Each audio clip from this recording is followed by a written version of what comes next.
Everyone has an energy body.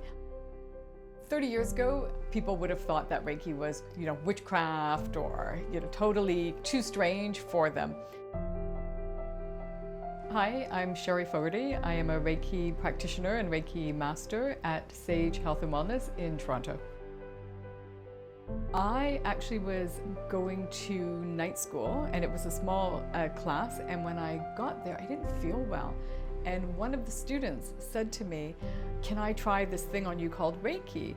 I just had learned it last weekend." And I was like, okay. So she came behind me and she gently placed her hands on my shoulders. I, within 1 minute, felt the heat and energy going through my body. I almost asked her to stop because it felt so unusual to me. Probably kept her hands there about 5 minutes and then stopped. And within 10 minutes, I felt amazing.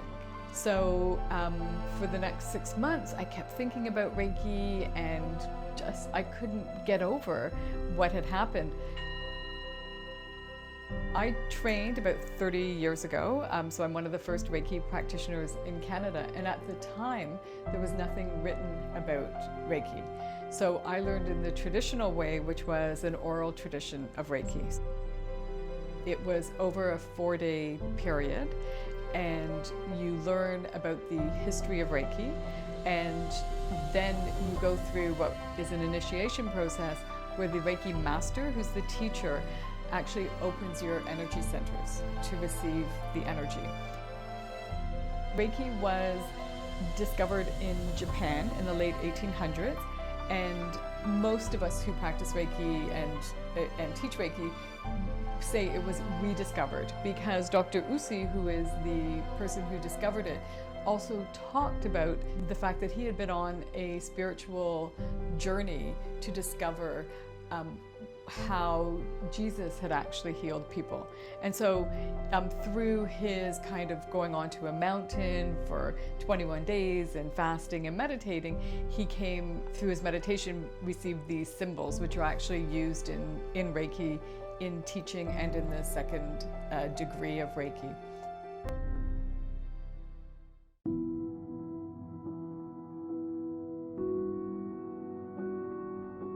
Reiki means universal life energy, and a typical session is done on a massage table.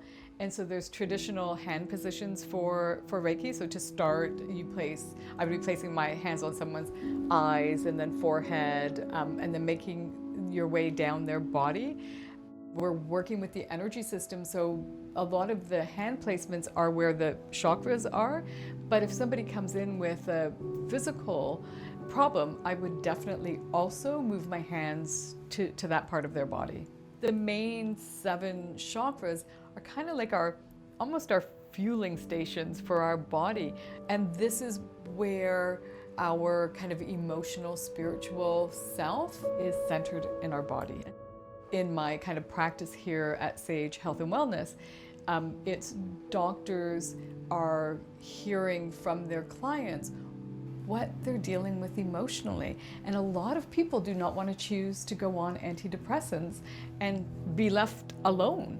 And so they're coming here as an alternative to doing that. Now, with that said, if there is a place for antidepressants, absolutely, what I would recommend is don't do them in isolation of doing something else, of doing Reiki or talk therapy or something. People come who are dealing with emotional pain.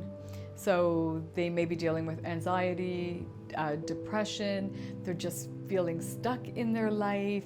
There's a whole variety of reasons. I will occasionally get people who come who are dealing with chronic pain. And if they come for Reiki, what eventually will get connected is what is the emotional connection to what's happening in their physical body. And so, that's a big part of what happens when people come and see me. There's definitely a therapeutic aspect to Reiki. I work with people where there's an element of talk therapy. So at the beginning and the end of the session, we really kind of check in with what's going on, because we're not separate. We're holistic people, and we need to start to understand that what we feel has a huge impact on our well-being.